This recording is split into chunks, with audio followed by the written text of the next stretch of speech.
तो मेज पर बातचीत हो या फिर युद्ध की तैयारी हो, यहां पर बड़ा सवाल लगातार यहां पर बन रहा है कि हमला होगा और क्या आज ये फैसला यहां पर हो जाएगा। क्योंकि देखिए, पेंटागन ने ईरान के शाहिद 136 ड्रोन से reverse engineer लूकस kamikaze drone unit task force scorpion strike तैयार की है, जो सस्ता है, स्वाम हमला हो सकता है।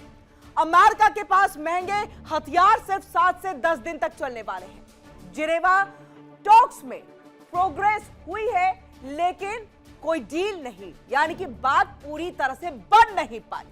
ट्रंप आज फैसला ले सकते हैं, जंग होगा या फिर समझौता। अब ऐसे में देखिए, पेंटागन की जो नई रणनीति है, ईरान के शाहिद 136 से जो है वो रिवर्स अटैक है यहां पर। अब ऐसे में अमेरिका का बड़ा ऐलान यहां पर हो गया है और देखिए, अमेरिका ईरान के ही हथियार से उस पर हमला करेगा। आप जो देख पा रहे हैं, यही अत्याधुनिक टेक्नोलॉजी है जिसका इस्तेमाल पहले ईरान ने किया, उसने बनाया, लेकिन अब इसी को और ज्यादा अच्छे तरीके से आधुनिक करके जो है इसी का इस्तेमाल ईरान के ऊपर में अमेरिका करने जा रहा है। ये रणनीति, ये स्ट्रैटेजी जो है वो तैयार की जा रही है। ड्रोन टेक्नोलॉजी जंग का अब एक नया चेहरा है। हम इसलिए ये बात कह रहे हैं क्योंकि न केवल इस तनाव के बीच में आप ड्रोन का जिक्र सुन रहे हैं, इसके अलावा कई सारे युद्ध जो अब तक हुए उसमें आपने ड्रोन का जिक्र सुना होगा और ड्रोन का इस्तेमाल किया गया है, ये भी आप बखूबी जानते हैं। अब लूकस कामिकाजे ड्रोन सस्ता और स्वाम अटैक में सक्षम है। महंगे हथियार बनाम सस्ते ड्रोन है, कम लागत, ज्यादा मारक क्षमता, यानी कि बेहतर तरीके से आप जो है यहां पर युद्ध लड़ सकते हैं और लंबी जंग एक यहां पर जो है कोई भी देश झेल सकता है इस ड्रोन के जरिए।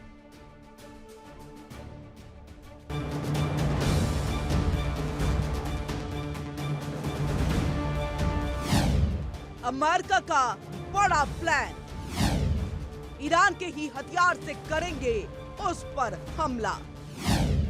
आगे क्या, जंग या डील?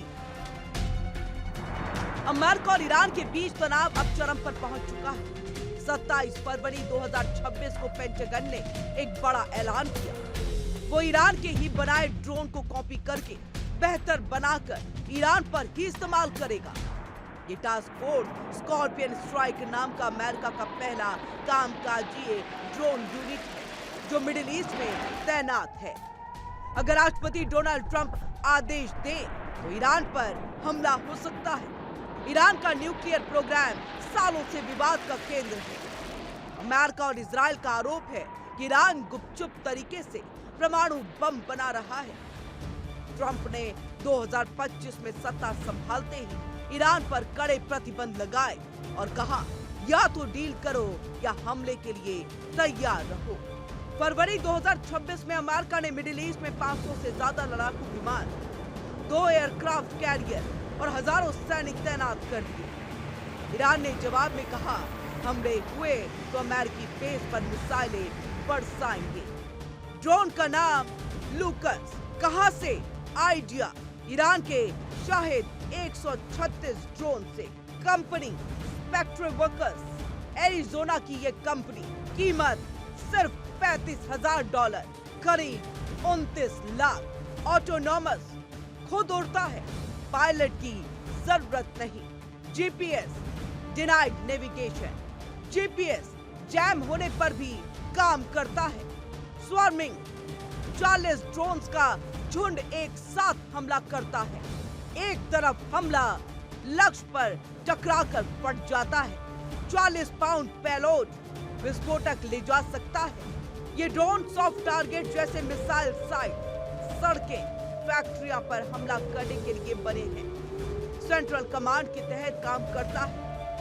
पॉलिटिको की रिपोर्ट के मुताबिक अमेरिका के पास हाईटेक हथियार जैसे टॉम हॉक मिसाइल और JDAM बम सिर्फ 7 से 10 दिनों के लिए ही है। लंबी जंग में स्टॉक खत्म हो जाएगा।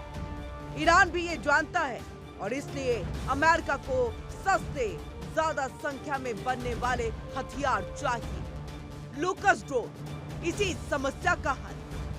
सस्ता, डिस्पोजेबल और घातक। ये 7 दिन की जंग को महीनों तक खींच सकता है। पेंटागन ने कहा ये यूनिट रेडी टू पार्टिसिपेट है, मतलब हमला प्लान हो रहा है। अब देखिए, हम कह रहे हैं जो कि युद्ध की आहट, ये युद्ध की आहट कहां से सुनाई देने लगी है। 26 फरवरी 2026 को जिनेवा में ईरान से जुड़ी तीसरे दौर की बातचीत जो है वो खत्म हो गई। बैठक के बाद ईरान के विदेश मंत्री अब्बास अरागाची ने यह कहा कि अब तक की यह सबसे गंभीर और सबसे लंबी बातचीत थी, लेकिन रिपोर्ट के अनुसार दोनों पक्ष अब भी अहम मुद्दों पर एक दूसरे से काफी दूर दिखाई दिए। खास तौर पर ईरान यूरेनियम संवर्धन रोकने, अपने परमाणु प्लांट नष्ट करने या किसी भी तरह के स्थायी प्रतिबंध को मानने के लिए तैयार नहीं है। यानी बातचीत लंबी जरूर चली, माहौल गंभीर जरूर रहा, लेकिन असली समझौते की राह अब भी आसान नहीं दिख रही। 26 फरवरी 2026 को जिनेवा में तीसरे दौर की बातचीत खत्म हुई। ईरान के विदेश मंत्री अब्बास अरागाची ने कहा यह सबसे गंभीर और लंबी मीटिंग थी। सुबह 4 घंटे, दोपहर 2 घंटे अच्छी प्रोग्रेस हुई, लेकिन वॉल स्ट्रीट जर्नल की रिपोर्ट की माने तो दोनों पक्ष के इश्यूज बहुत दूर हैं। ईरान यूरेनियम संवर्धन बंद करने, प्लांट नष्ट करने या परमानेंट रेस्ट्रिक्शन मानने को तैयार नहीं। ओमान ने कहा सिग्निफिकेंट प्रोग्रेस, लेकिन कोई डील नहीं। अगली टेक्निकल मीटिंग वियना में अगले हफ्ते होगी।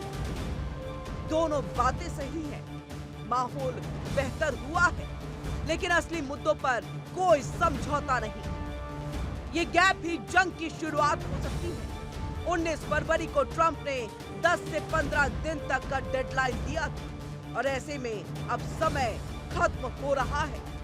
अगर डील नहीं हुई तो अमेरिका लूकस ड्रोन से ईरान के न्यूक्लियर साइट्स पर हमला कर सकता है। ईरान ने शाहिद बनाया था दुश्मनों को डराने के लिए। अब अमेरिका उसी को अपग्रेड करने का इस्तेमाल करेगा, लेकिन जंग से दोनों को नुकसान होगा।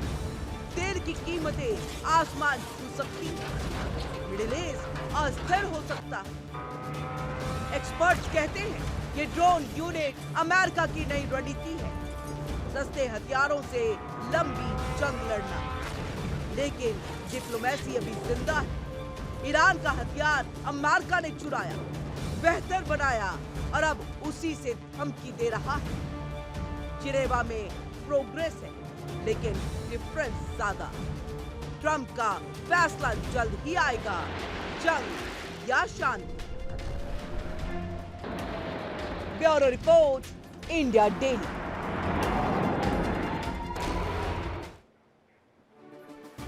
तो मिडिल ईस्ट में बढ़ते तनाव के बीच हालात तेजी से बदलते नजर आ रहे हैं। अमेरिका ने इजराइल में तैनात अपने गैर जरूरी राजनयिक और प्रशासनिक स्टाफ को देश छोड़ने की अनुमति दे दी है।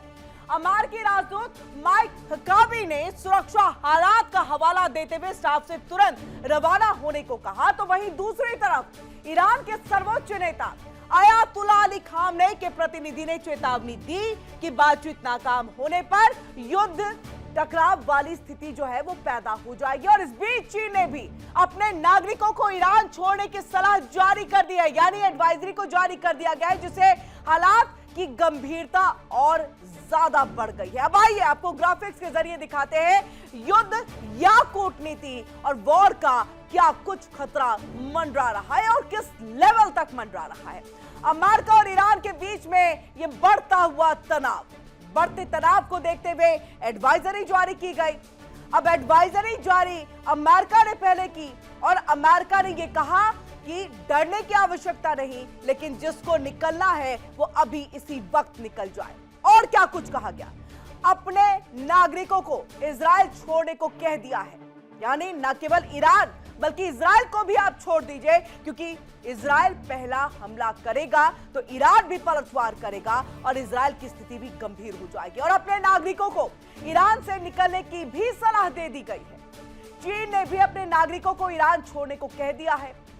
अब आप समझिए चीन का कहना ये इसमें कहीं ना कहीं और ज्यादा तनाव को बढ़ाता हुआ दिखाई दे रहा है। ब्रिटेन समेत अन्य देशों ने भी अपने कदम जो है उठा लिए, यानी एडवाइजरी पूरी तरह से कई देशों की तरफ से जारी कर दी गई है कि इजराइल और ईरान को जितने भी हमारे नागरिक हैं, चाहे वो ब्रिटेन के हो, चीन के हो, अमेरिका के हो, वो छोड़ दें उस देश को।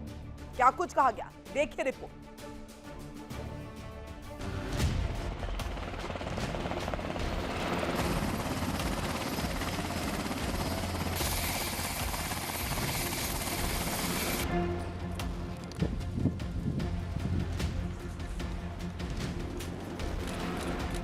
मिडिल ईस्ट में बढ़ते तनाव के बीच अमेरिका और ईरान के बीच टकराव की आशंका बढ़ गई है। इसी बीच अमेरिका ने इजराइल में तैनात अपने गैर जरूरी सरकारी कर्मचारियों और उनके परिवारों को वहां से निकलने की अनुमति दे दी। इजराइल में अमेरिकी राजदूत माइक हकाबी ने दूतावास के कर्मचारियों को ईमेल भेजकर कहा, जो लोग इजराइल छोड़ना चाहते हैं वो आज ही निकल जाएं।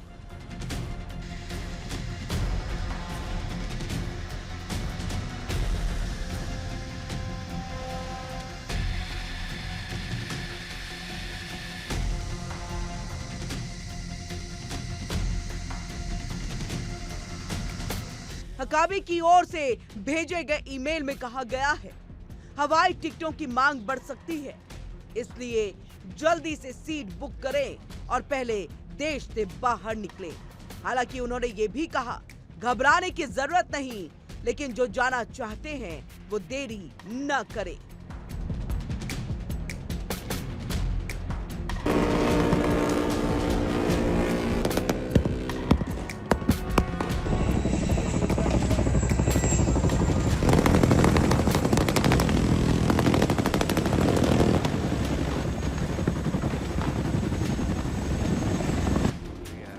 ईरान के एक बड़े धर्म गुरु ने कहा कि अगर अमेरिका के साथ चल रही बातचीत सफल नहीं हुई तो युद्ध हो सकता है।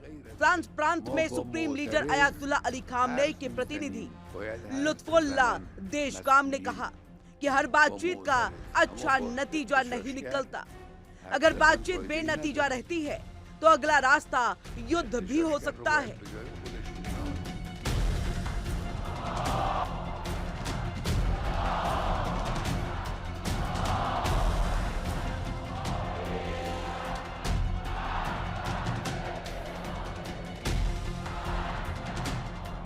उन्होंने कहा कि ईरान मजबूती की स्थिति में बात कर रहा है। बातचीत तभी फायदेमंद है जब दूसरी तरफ को यह समझ हो कि युद्ध के गंभीर परिणाम हो सकते हैं।